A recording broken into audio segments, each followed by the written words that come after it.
कहते हैं कि इंसान और इंसान की ही मोहब्बत की कहानियाँ दुनिया में बहुत मशहूर हैं, लेकिन अगर किसी जिन्नात को या जिनज़ादी को इंसान से इश्क हो जाए तो वो मोहब्बत नहीं बल्कि कैद बन जाती है। आज हम आपको बताएंगे एक ऐसी कहानी फैज़ान की, वो दर्दनाक हकीकत जिसने एक बारिश भरी रात में अनजान सी जिनज़ादी की मदद की और फिर शुरू हुआ एक ऐसा सिलसिला जिसने फैज़ान की ज़िंदगी, उसका ईमान और उसकी रूह तक हिला कर रख दी। आज की कहानी सुनने से पहले अपने दिल को मजबूत कर लीजिए, क्योंकि ये कोई आम मोहब्बत की दास्तान नहीं।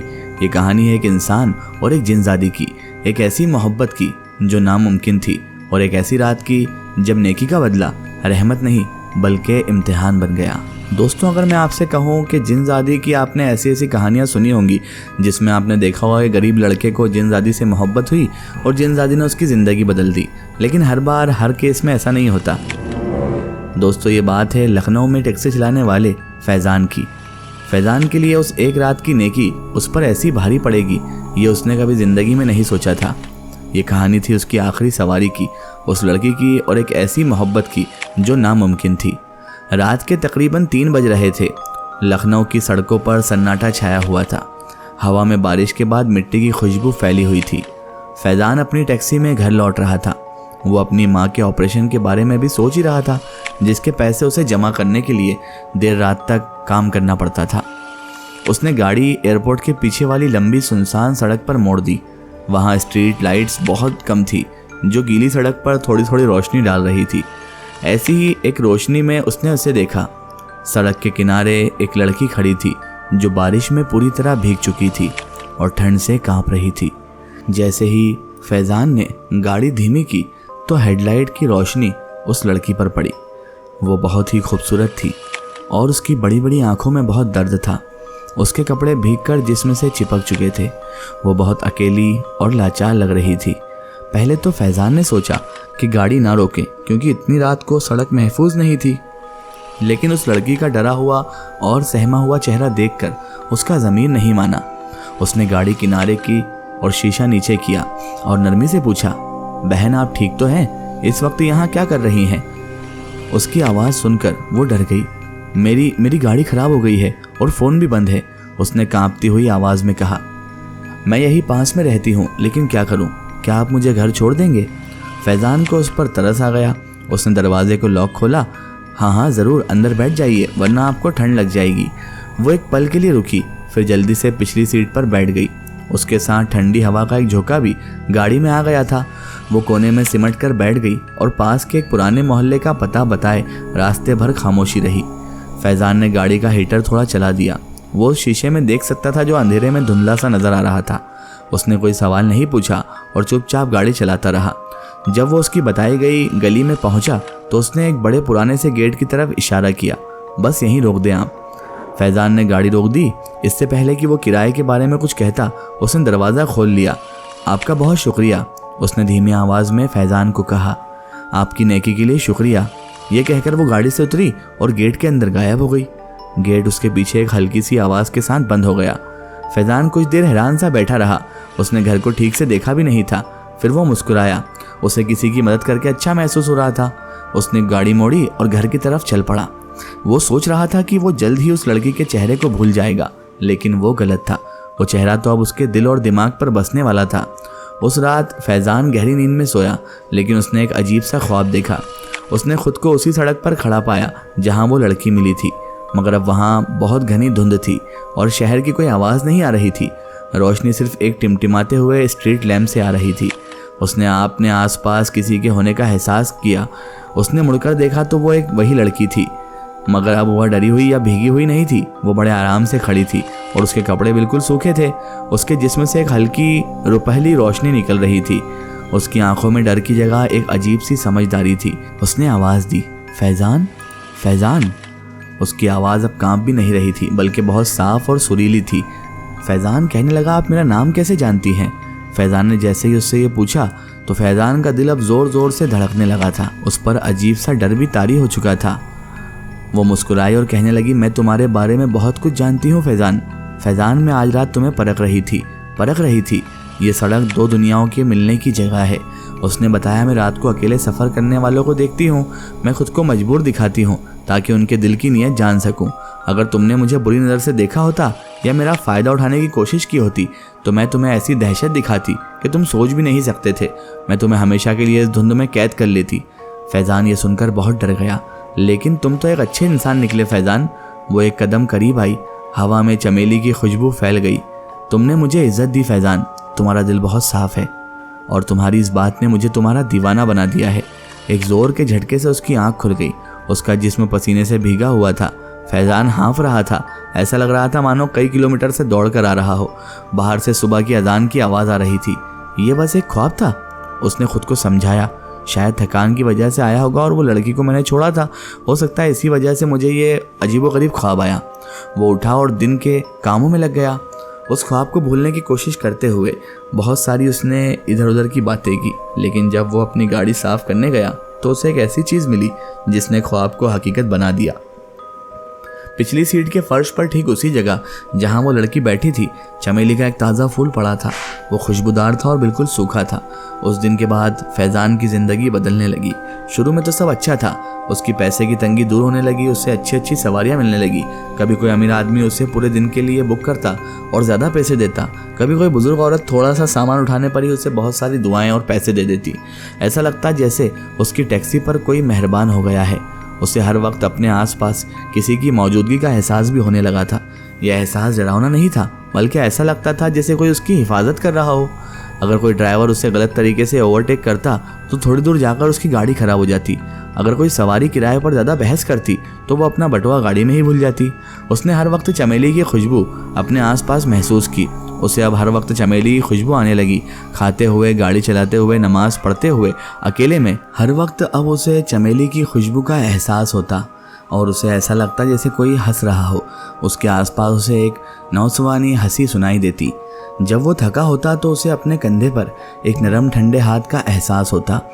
वो जानता था कि ये सब वही कर रही है। वो उसके ख्वाबों में दोबारा आने लगी, मगर अब वो ख्वाब डरावने नहीं होते। वो खूबसूरत बागों और महलों के ख्वाब देखता, जहाँ वो लड़की जिसे वो दिल में परी कहता था उसका इंतज़ार करती।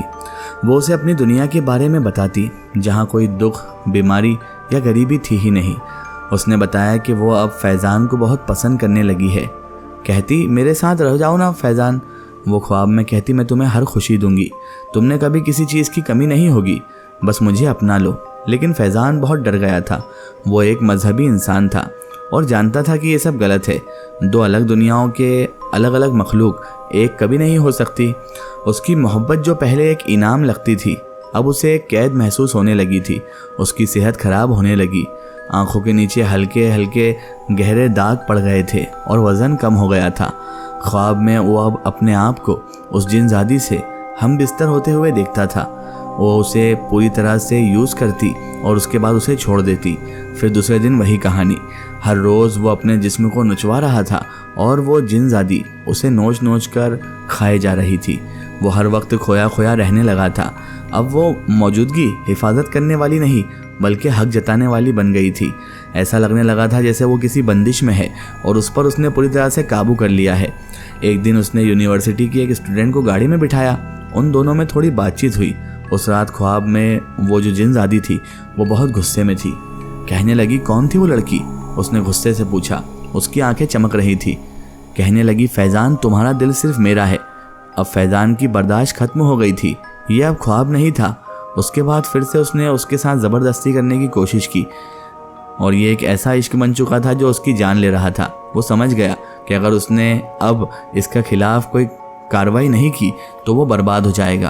फैज़ान की माँ ने जब अपने बेटे की ये हालत देखी तो वो समझ गई कि ये कोई आम बीमारी नहीं है। ये कोई जिस्मानी अमराज यानी जिस्मानी बीमारी नहीं है, बल्कि ये तो कोई रूहानी बीमारी इसे लग चुकी है। वो उसे मना बुझाकर जैसे तैसे कर कर पीर बाबा की मज़ार पर रहने वाले एक बुज़ुर्ग बाबा के पास ले गई। बाबा एक छोटे से कमरे में रहते थे जहाँ हर तरफ किताबें और अगरबत्तियों की खुशबू थी। वो एक नूरानी चेहरे वाले बुजुर्ग थे। फैज़ान ने कांपती हुई ज़ुबान में उन्हें सब कुछ बता दिया, बारिश वाली रात से लेकर उस रात के ख्वाब तक सब कुछ। बाबा ने आंखें बंद करके पूरी बात सुनी। जब फैज़ान चुप हुआ तो वो कुछ देर खामोश रहे। फिर उन्होंने कहा, बेटा तुम पर किसी बुरी चीज़ का असर नहीं है। मसला यह है कि एक ताकतवर जिन्नाती कबीले की शहजादी है जो तुमसे मोहब्बत कर बैठी है। वो शैतान नहीं है, लेकिन वो आग से बनी मखलूक है। उसके जज्बात हम इंसानों से 1000 गुना ज़्यादा ताकतवर होते हैं। उसकी मोहब्बत सच्ची है, लेकिन वो तुम्हें जलाकर राख कर देगी, जैसे सूरज एक फूल को जला देता है। उन्होंने आगे कहा, वो तुम्हें आसानी से नहीं जाने देगी।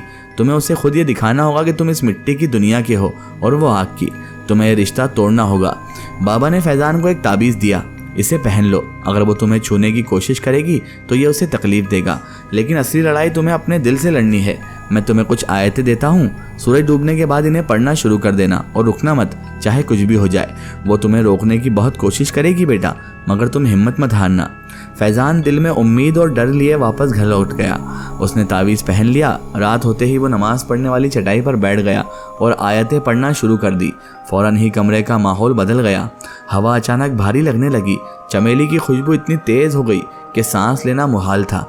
फिर उसे उसकी आवाज़ सुनाई दी जो चारों तरफ से आ रही थी। फैज़ान, ये क्या कर रहे हो? मुझे तकलीफ़ हो रही है, रुक जाओ। क्या तुम मुझसे मोहब्बत नहीं करते? क्या तुम सब दिखावा किया करते थे? तुम्हें मुझसे मोहब्बत नहीं है, वो हमारे हसीन पल क्या तुम भूल गए हो? क्या तुम नहीं चाहते मैं तुम्हारे करीब आऊँ? प्लीज़, क्या तुम मुझसे मोहब्बत नहीं करते फैज़ान? उसकी आवाज़ में इतनी मिन्नतें थी। फिर वो रोने लगी और चीखने लगी। कमरे की लाइटें जलने बुझने लगी। रेहान को लगा जैसे कोई भारी चीज़ उसे दबा रही है, मगर उसने तावीज़ को मजबूती से पकड़ लिया और आयतें पढ़ता रहा। उसकी आंखों से आंसू बह रहे थे। उसे उस लड़की के लिए, यानी उस जिनज़ादी के लिए बहुत दुख भी हो रहा था, लेकिन वो जानता था कि उसकी अपनी ज़िंदगी दांव पर लगी है। यह सिलसिला बहुत देर तक चलता रहा और फिर अचानक सब कुछ शांत हो गया। बोझ हट गया, खुशबू भी चली गई और कमरे में सन्नाटा छा गया। थकान की वजह से फैज़ान वहीं सो गया और उसने आखिरी बार ख्वाब देखा। वो उसी धुंध वाली सड़क पर था और वो जिनज़ादी उसके सामने खड़ी थी, बहुत उदास। अब हमारे बीच एक दीवार बन गई है फैज़ान, उसने नरमी से कहा। तुमने अपनी दुनिया चुन ली फैज़ान, मैं इसे पार नहीं कर सकती। फैज़ान उससे कहने लगा, कोई बात नहीं, ये दीवार हमारे बीच में ज़रूरी है क्योंकि तुम अलग मखलूक हो और मैं अलग। फैज़ान ने उसे आखिरी बार यही बात की थी और उसे ये भी कहा कि मुझे माफ़ करना। तो उसने आखिरी उदास सी मुस्कान दी और कहने लगी, माफ़ी मत मांगो फैज़ान, तुम्हारा दिल तो साफ था, मैं ये कभी नहीं भूलूंगी। तुम्हारी नेकी मेरे लिए एक तोहफा थी, काश मैं उसे रख पाती। हमेशा खुश रहना फैज़ान। ये कहकर वो मुड़ी और उस घनी धुंध में चलते चलते गायब हो गई। फैज़ान की आंख खुली तो सुबह हो चुकी थी और परिंदों की आवाज़ें आ रही थी। महीनों बाद उसका जहन बिल्कुल साफ और दिल हल्का था। उसकी ज़िंदगी वापस पहले जैसी हो गई थी, मगर अब वह बदल चुका था। वो अपनी छोटी सी ज़िंदगी और अपने परिवार के लिए पहले से ज़्यादा शुक्रगुजार था। उसने फिर कभी उस सड़क पर रात में गाड़ी नहीं चलाई, लेकिन कभी कभी जब ठंडी हवा चलती तो उसे ऐसा लगता जैसे हवा में चमेली की हल्की सी खुशबू है। उस नामुमकिन मोहब्बत की एक मीठी सी दर्द भरी याद हमेशा हमेशा के लिए उसके दिल में बस गई।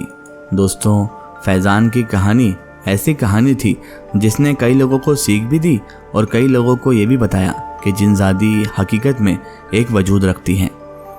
दोस्तों, क्या आपकी ज़िंदगी में कभी कोई ऐसा अजीब या नाकाबिल यकीन वाक़या पेश आया है? हमें कमेंट्स में ज़रूर बताएं। हो सकता है हमारी अगली कहानी आपकी हो। वीडियो पसंद आई हो तो इस वीडियो को लाइक करें, दोस्तों के साथ शेयर करें और ऐसी और भी कहानियों के लिए हमारे चैनल माय स्टोरी बुक को सब्सक्राइब करना मत भूलिएगा।